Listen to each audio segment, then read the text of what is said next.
Hello, everyone, and welcome to the Jeffrey Epstein Show. I'm your host, Bobbycapucci, and this is a morning update. Before I jump into today's article, I would just like to thank Dr. Stephen DeLay for coming onto the podcast yesterday. It was one of the most informative and entertaining hours I have spent personally in quite some time. It's always important to hear from people who are on the front lines. I've said that a million times on this podcast, and I'll say it a million more, I'm sure. Whenever we have a chance to speak to somebody like Dr. DeLay, who works in higher education and has his finger on the pulse and understands what goes on within those walls, we want to hear from people like that, because they can add context to this that an independent content creator or an independent journalist can't. All we can do is report on this stuff, right? We haven't lived it for the most part. I know I certainly haven't lived it. I don't have any inside information about how higher education works besides being a student on college campus. That's, it's as far as it goes for me. So all we could do here on the podcast is read the news and try and pick out the fake from the real, right? Reading in between the lines, et cetera, et cetera. So what happens is we add somebody like Dr. DeLay to the podcast, and what he does is he separates the BS from the real and gives us the facts. And that is exactly what I'm looking to do here on the podcast. I'd like to have more guests on like Dr. DeLay, and I'd like to have more informative types of segments where we are actually learning something, because it's not just them who use information as the most precious resource. We should be doing the same thing as well, because again, the most important weapon we have at our disposal against these people, and when I say us, I mean, the common citizens, content creators, people following the case, et cetera, the most important weapon we have is information. And it's very important that that information is as accurate as possible. I've said this from the very beginning, folks. We don't want to give these people an in. We don't want to give them even an inch to come in and shit on the whole entire investigation because of the actions of a few creators or researchers who either were fooled or just decided to run something to fill their confirmation bias. We can't allow that to occur, because in a case like this, it has to be ironclad. It has to be an ironclad conclusion, or these sons of bitches are going to find a way to wiggle out of it. And running fake news or pumping fake content, that's never going to help the case. That's never going to help anybody. And at the end of the day, if you're the person, the content creator that's doing that, eventually you're going to be outed as well. People aren't stupid. People aren't just going to suck up your information because you tell them it's a fact. If you have an established track record as somebody who breaks news and has been spot on while breaking that news, people are going to be more inclined to listen to what you have to say, right? But if you run with every fantastical bit of information you get in this case, everything that you think is happening, as opposed to being able to have evidence that points to it happening, you're going to set yourself up for a bad time down the road. And you're doing your listeners and your readers and the people who trust you, you're doing them a great disservice. Because at the end of the day, all that really matters, and all that should matter in this case, is getting to a point where we have A, justice for the survivors, and B, where we get prosecutions. Because it's not just the survivors who have been shit on here, folks. It's all of us as a collective. As the citizens of this nation and the citizens of other nations, we have all been shit on. Obviously, nowhere near to the point of what the survivors have went through, but what these government agencies have done is basically make us all complicit by using our tax dollars to fund something like this. And that is where I draw the line. I will never be complicit with anything like this. I will never keep my mouth shut with something like this occurring, and I will continue to scream from every single mountaintop about the corruption and the misdeeds by the FBI and the Justice Department in this case.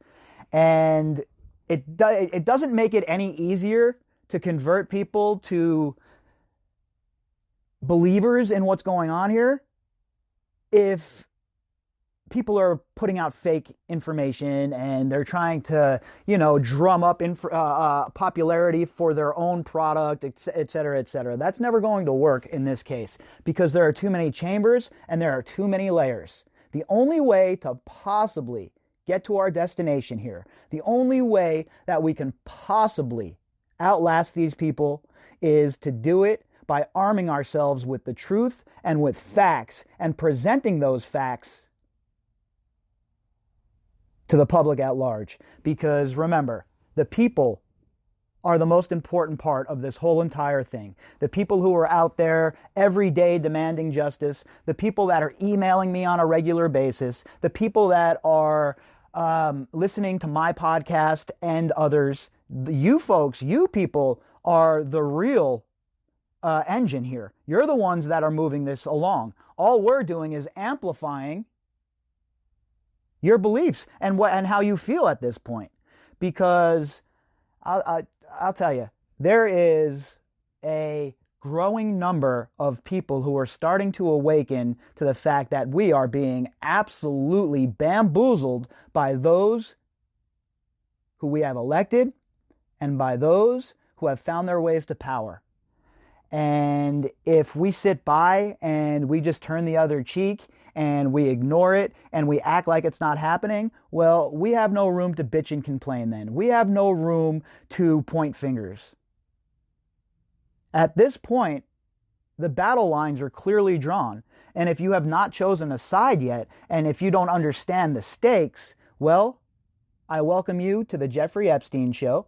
And I would hope that you would go back and start at episode 0 and listen to everything we have pumped out here so far, and follow the evidence for yourself. Don't just listen to me telling you, right? Always do your own research. Follow your own instinct. Content creators and independent journalists, we're not the be-all, end-all. There are plenty of fantastic researchers out there who don't have a podcast or don't have a blog or anything like that. They're just people who are fed up and they've had enough, and they decided to dig into this case. And those are the true heroes in this case when it comes to creators and researchers, et cetera, because I'll tell you what, it is, I don't know how many times I have to say it, but it is not me, it is we. And if we work together and we're all on the same page and we're pushing factual news and we're pushing the facts in their face, there is no way they're going to be able to wiggle out of this snare. But for that to happen, we have to make sure that everything we do is triple and quadruple checked, and we have to make sure that we're making our case in an ironclad fashion. At least for me, here on the Jeffrey Epstein Show, that is the way I do business. And I will never speak for anybody else, obviously. I only speak for myself. And me, personally, I will never, ever, ever run something on this podcast before I vetted it. Because I understand the damage it can do, and I understand the shadow it throws over everybody who's involved with the case. So I would just, advise my listeners out there, make sure that you are not just trusting people because what they're putting out fits your confirmation bias. I know it feels good to feed your confirmation bias, but at the end of the day, you're not doing yourself any good when it comes to arming yourself with the truth. All you're doing is feeding your confirmation bias, and it's not good, folks, right? We have to be willing to accept the evidence no matter where it comes from and no matter who it implicates. And until you get to that point, until you're there and you can really stuff your bias deep down, it's going to be hard for you to process what is going on in this case, because there are very, very bad actors on both sides of the aisle, and anybody who tells you differently has no idea what they're talking about when it comes to this case.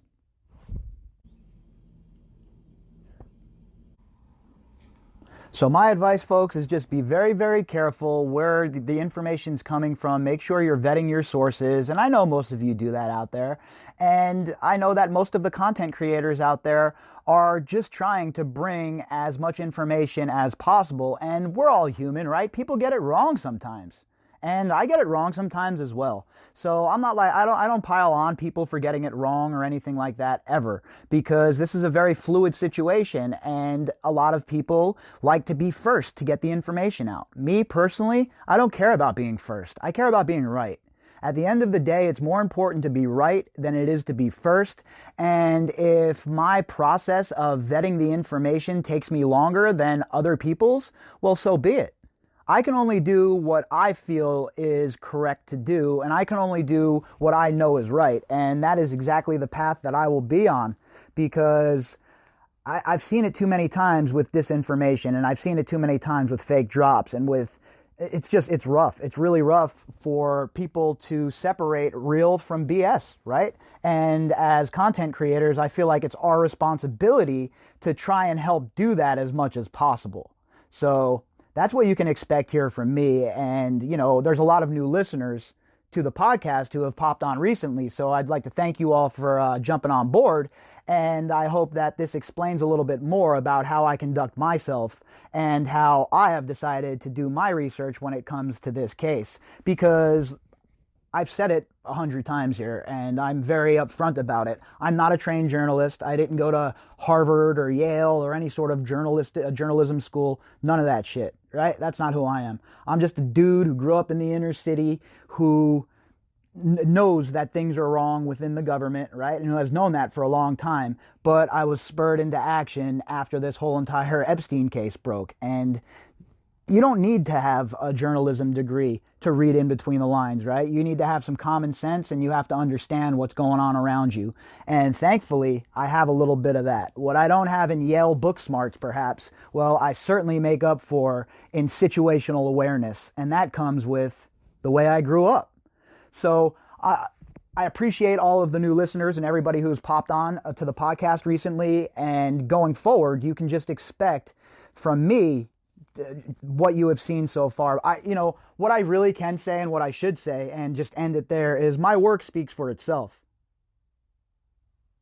Just take a look at my catalog and look how long I've been covering this case, and the work speaks for itself, right? My motivations are very clear. Justice for the survivors, and these people who were involved, as far as FBI, Department of Justice, blah, blah, blah, repercussions for them as well. Those are the two things that I'm interested in.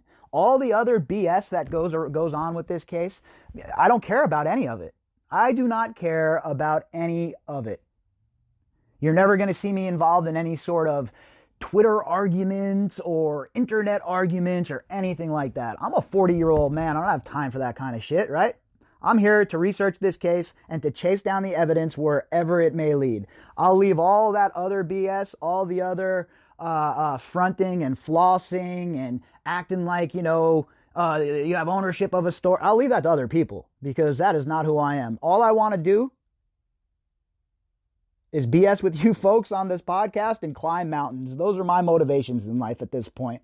And those are just the facts, right? So recently I've had several people request that I create a Patreon account. Now, up until this point, I really haven't had any sort of, accounts like that where I market myself. I feel uncomfortable doing that, to be honest with you. I'm really not that kind of person. I have a GoFundMe account for this podcast, and when people donate to it, that's great. I do not expect any of my listeners to financially support my work. If you want to do that, hey, I'd certainly appreciate it, because we all know time is money, right? But if you're not in a position to do that, or it's not something you do, it doesn't bother me one bit. Please enjoy the content. I'm never going to move to some kind of, subscription where you have to pay for my podcast. I don't look at myself like that. I'm just an average guy like most of you out there. I'm not some special, somebody who's been launched into the atmosphere because of I don't care about any of that shit. I don't care about fame. I certainly don't care about fame. And I really don't care about credit either. All I care about is that we get to the point where there's some justice here.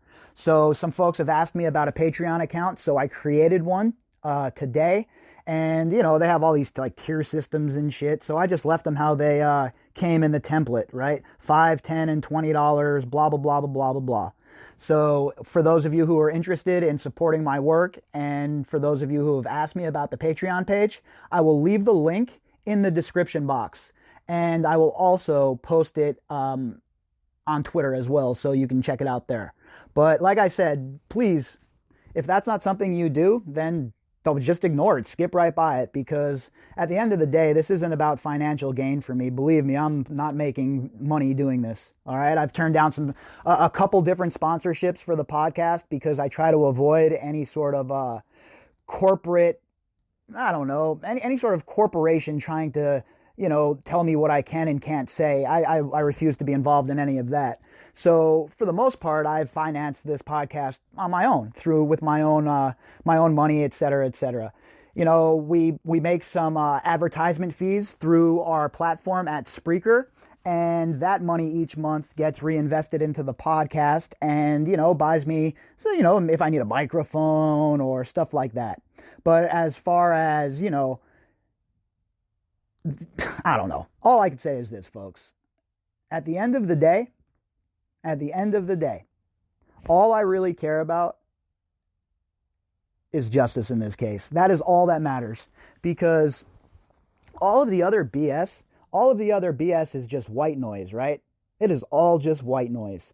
And going forward in this case, there's going to be a lot of things that occur that are going to be very, very interesting. Like when these trials start, I'm going to try and be at these trials. I'm going to try and fly out to New York or the Virgin Islands or wherever it may be and sit in or sit out front of these trials to get, you know, the actual scoop, being right there on scene so that I can provide you folks with the proper information. And I've already done something like that. I've been to Zorro Ranch already. So I'm not just sitting on my hands over here for sure. I have plans and I have my own way of chasing down this case, and I'm going to continue down that path, and I won't be shoved off of that perch at all, because I believe that we are getting close to a point where the walls truly fall down around these people, and I know that everybody out there that's following this case is just as motivated to continue to track these sons of bitches down. So for those of you who want to help the podcast out financially, the link for the Patreon will be in the description box. All right, everybody. So enough with that nonsense, because like I said, that kind of stuff, what I just did there, makes me very uncomfortable. I'm not very good at marketing myself. I try to let my work speak for itself. But, you know, in this day and age, the crowdfunding of your work and crowdsourcing of your work, in my opinion, is the best way to go. Because what you're doing then is you're basically leaving it up to the audience, and they're going to decide if you're doing a good job or not. And to me, that's the most important part, that I continue to do as good of a job, as truthfully as possible, for you out there who have dedicated your most precious commodity, your time, to me and this podcast. So we're going to keep it rocking, folks. All right, today's article is from the Daily News. The headline: citing criminal investigation, Ghislaine Maxwell seeks delay in Jeffrey Epstein survivor's lawsuit. This article was authored by Stephen Rex Brown. And again, a shout out to Stephen Rex Brown. He's done a lot of good work in this case for the Daily News. He's covered this case for quite a while now, and his articles are always pretty informative, and they're always a good read here on the air. So make sure you check out his work. You can check him out at the Daily News, obviously. A link to this article will be posted within the description box as usual. So make sure you check out his work, because Stephen Rex Brown has really done a fantastic job here. Ghislaine Maxwell can't be questioned under oath about Jeffrey Epstein's sex trafficking scheme because she is under criminal investigation, an attorney for the accused madam writes in new papers. Well, we all thought she was under investigation. We have all been working off of that premise, but we haven't had any confirmation one way or the other, right? We haven't had Berman come out and say anything like that. Again, I don't trust Berman, and I don't think he's doing a good job, but he has not come out and said anything like this. So this is an important tidbit right off the bat, that she's under criminal investigation, so she can't be questioned under oath in the civil suit. So that's the nugget to take away from that paragraph for sure. The argument by Maxwell's attorney, Laura Menninger, is a rare acknowledgement of the risk facing the British socialite co-conspirator who is said to be in hiding.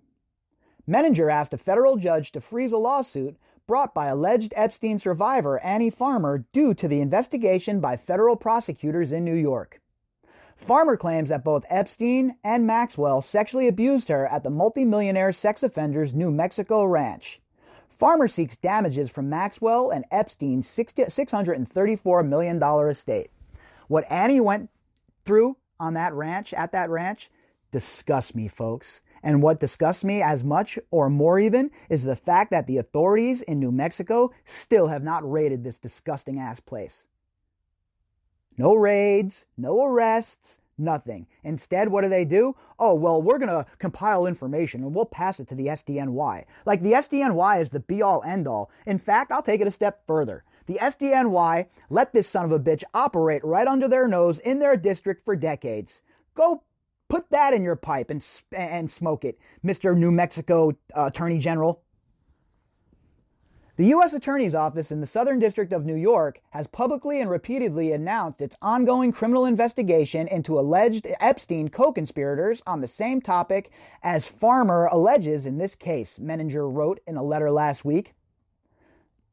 Wait a minute, hold on. The U.S. Attorney's Office, it has announced that kind of stuff, no doubt about that, but we haven't gotten into the weeds. They haven't said, well, Maxwell's under investigation. They just said co-conspirators. So what her lawyer is doing here is they're in such dire straits because of the civil suit that Annie has brought against them that they're trying to pivot and say they can't speak on anything in that case because they're under criminal investigation.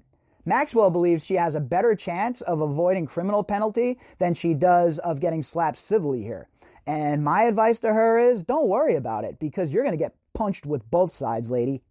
Your days of hiding, your days of obfuscating, your days of controlling the narrative are quickly coming to a halt. Denial of a stay, particularly a stay of Miss Maxwell's deposition, pending outcome of the criminal investigation, could impair her Fifth Amendment privilege against self-incrimination, expose the defense's theory to the prosecution in advance of trial, or otherwise prejudice the criminal case. Boy, these lawyers will try and use any loophole. They will try and do anything within their power to avoid their scumbag clients facing justice or paying 1 single cent out of their pocket. Well, nice try, Menninger. It's not going to work this time. Okay? The party is over for Ghislaine Maxwell. Farmer's attorney, David Boies, wrote that Maxwell hadn't shared enough details about the nature of the criminal probe to justify a delay. 100%. She should have to release everything about her being under criminal investigation to the courts and to the lawyers before anyone even thinks of postponing this hearing. Because when we're dealing with Maxwell, we have to understand who we're dealing with. She's not looking at the chessboard about making a move right now. She's looking at the chessboard thinking about moves 5 turns from now. So we have to do the same thing. We have to adjust the way we think. We have to make sure that we're on a level playing field when we're talking about Ghislaine Maxwell because we know the kind of snake that she is. Maxwell has provided no information about the subject matter of the criminal investigation into Epstein's co-conspirators, the status of the investigation, or even disclosed whether she herself is a target of the Southern District's investigation, Boies wrote Monday.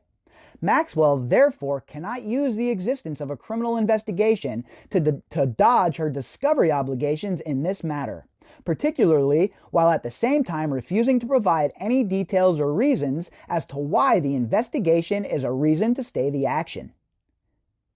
And that's true. That is what she's trying to do. She's trying to avoid discovery phase, folks. How often have we talked about the discovery phase in this case? The discovery phase in this case is so super important because that is where all the dirty laundry is going to drop. That is where all of it's going to come to light. And Ghislaine Maxwell and those like her, oh my, is she terrified of that occurring. And you see it by their actions. You see it by the way they conduct themselves. You see it by the hoops that they jump through to try and make people forget about this case. And now that all of that hasn't worked, that everything that they've thrown at the wall has slid right off, she takes one last pile of shit to throw at the wall hoping it'll stick. Well, it won't. A hearing that will address Maxwell's request for a delay is scheduled for Friday.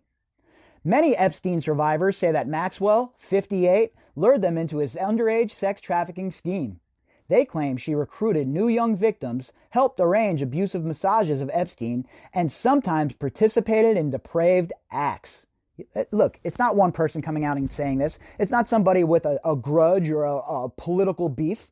These are young girls who were abused by these sick bastards, and they were ignored for decades. And now that they're coming out, and now that they're taking the narrative back, people like Maxwell have no idea what to do. My advice? Go read some books on how to survive in prison, because that's what's coming. Maxwell, the daughter of British press baron Robert Maxwell, has adamantly denied wrongdoing and kept a low profile since Epstein allegedly killed himself in a jail cell last year while awaiting trial. Survivors' attorneys have formally served Maxwell lawsuits via email because they could not determine her whereabouts, and that in itself is odd. To serve somebody via email? I have never even heard of that before this case. Now, does that mean it never happened before? No, of course not. I'm very clear that I'm not some kind of real sharp legal mind here on the case. I'm certainly not that. But I've never heard of someone getting served via email. So it shows you the extraordinary circumstances around this case. Manhattan U.S. Attorney Jeffrey Berman has vowed that the investigation into Epstein's enablers is ongoing. Berman called out Prince Andrew, who is a friend of Maxwell's, in March for refusing to cooperate with the probe. Yeah, well, that's true, but what else has happened since then? Look, I'd love to trust Mr. Berman. I'd love to give him my seal of approval. I'd love to give him a pat on the back. But unfortunately, he doesn't deserve any of that at this point. We have seen no movement in this case. Can we have an update, please? Maxwell sued Epstein's estate, arguing it should cover legal fees and personal security costs. She claims Epstein's longtime attorney, Darren Indyke, assured her that the financier, pedophile, would support her financially. Yeah, you know what that means, right, folks? I've been on this one several times. That's Ghislaine Maxwell telling them that if they don't support her, she knows where all the bodies are buried. She has the keys to all of the graves. And when this first came out with her saying stuff like this through the Sun, through her mouthpiece, I called it then. These are shots across the bow. She does not operate like the rest of us. Every single thing she does is about manipulation. But Indyke, who is now co-executor of Epstein's estate, has allegedly ignored Maxwell's request for money since Epstein supposedly hanged himself. The Daily News exclusively reported that Indyke faces questioning under oath next month about his decades of work with Epstein. Yeah, look, he's dead. They're definitely going to get grilled. There's no doubt about it. I've heard some rumblings about the going-ons in that court. I haven't been able to chase them down and vet them, so obviously I'm not going to share them here yet. But hopefully we see some movement. Hopefully we see this case come to a conclusion. And frankly, Darren Indyke has no business being a co-executor of this case. I find it hilarious to think that people believe that Indyke has ignored Ghislaine Maxwell's requests when we all know that certainly is not the case. We know that Indyke and Maxwell, I shouldn't say we know, I gather that Maxwell and Indyke have been in contact the same way Maxwell has been in contact with Prince Andrew, and if you think they're not formulating a game plan, well, that is rather naive. These are not people who operate from the hip. These are not people who just have knee-jerk reactions. They plan things out, they have strategy, and they implement that strategy. The idea is to knock them off their perch, though. The idea is to confuse them. The idea is to not let them lay these plans out and execute them anymore. And we're on that path, folks. Ghislaine Maxwell has been rendered useless at this point. She's pretty much impotent when it comes to pulling strings behind the scenes. Now, she still has some voice, right? Because again, when you have the information, it's more important than gold, baby. If you got that information, forget it. forget it. You have the keys to the kingdom. And she still has that information, but she's losing her grip on the narrative. And the narrative, right along with information, is so important to people like this. And now that the narrative is no longer in their control and that the survivors have taken the narrative back, well, you see the panic from these so-called elites as they begin to understand that the walls are closing in and they are running out of places to hide. If you'd like to contact me, you can do that at bobbycapucci@protonmail.com. That's BOBBYCAPUCCI@protonmail.com. You can also find me on Twitter at BOBBY_CAPUCCI. And for the Patreon account, I will leave a link inside of the description box. All right, everybody, I'll be back later on tonight with the Daily Drop. Hope everybody has a fantastic day.